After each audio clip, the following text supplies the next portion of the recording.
The future is actually starting to legitimately sound like a very apt nickname at this point, man, because I was saying this whole pre-fight buildup. I maybe didn't say it on the show, AJ, but in my head, when I was talking to, the people who I was talking to about the fight and doing all that, I said, hey, this dude Gary's talking a lot of shit right now, man. Like, he better come correct. He better, you know what I mean, get this job done. Because if D-Rod is the guy that could be a live dog and could tune him up, but, bro, he came out in the sharpest performance we've seen in his entire career. And I just will say it like this. He was younger. He was sharper. He was more hungry. He was motivated. He knew what he needed to do to win, and he got the job done. Simple as that. What do you make of it? I love the way Ian Gary fights. One, with all the antics and all the call outs and all that stuff, he basically baited D Rod into a stand and bang Mm-hmm. playground fight. Nobody was shooting. It worked out perfectly into Ian Gary's game plan. I think why it works out perfectly, he's one of the very few fighters that knows how to fight at length. He knows how to use his height to his advantage, and we saw it with that big right kick. He was calling for it all week, saying this is a big problem for D Rod coming in. Sure enough, it looks like Ian Gary reads or watches a lot of film and knows what this boy's talking about, practices it perfectly, and executes it to perfection as well. Bro, he was calling it not just pre-fight week. He was calling it in interviews leading up to the fight, saying it. Oh, how are you gonna beat D-Rod? He was like, I'm telling you, man, that rear leg head kick, it's gonna be the one. And he got it. He got the job done. And that's kind of the point right here, man, is that he called his shot and he hit it. That was McGregor-esque. He is Irish. He is a big bravado talker. He is dancing, having fun. So this is the new star in the welterweight division. But what's the welterweight division littered of, AJ? It's wrestlers, you know what I mean? So you fought D-Rod, who just stood and banged with you.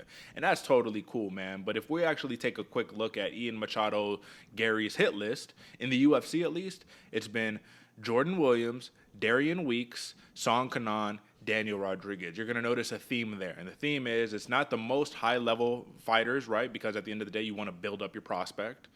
So now he needs to really take on these upper echelon of welterweights who can also take the fight to the ground and keep him there. So, what do you think the ceiling is? And I hate to ask this question over and over again, but for Ian Machado Gary, the ceiling seems to be very high right now. But we also have to acknowledge that while D Rod is a legit veteran, a legit contender, D Rod had barely broken into top 15 contention. So it's not like he was a solidified ranked guy. You know what I mean? When he fights the solidified ranked guys, and if I give you an example right now, AJ, I'm just going to throw out a name right there. Let's just call it a Michael Chiesa. Let's just call that, right? You know, not going to say that that's going to be a winnable fight, but like Michael Chiesa is a OG. What do you think? Can he get the job done there? It's hard to not say Ian Machado Gary's ceiling is to the roof. You know, this dude can go all the way to championship, especially because he's willing to put in the work and not just take the easy route, couple fights, and then I get to the championship, falter or not. This is how it goes. This dude wants to go from the ground up, so it's hard not to root for the determination and the will for that. But you're right, Derek. There are a lot of wrestlers, and I'll be a little more comfortable to really push that narrative that this dude is the future, the champ, the guy that's going to be taking the crown from everybody and holding it forever.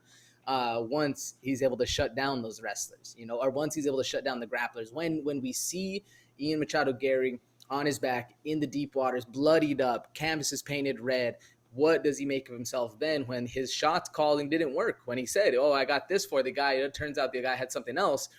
That's the mark of a true champion. If Ian Machado Gary can come in and survive that, turn it into his fight, then I'm willing to kind of toot the trumpet a little bit more. But still, this guy has a lot of very good skill sets. It looks very sharp, very young, very hungry, tenacious, all the aspects you want. We just got to see the iron get forged, if you will, in that octagon. What do you think? I agree, but do you think he could beat Chiesa?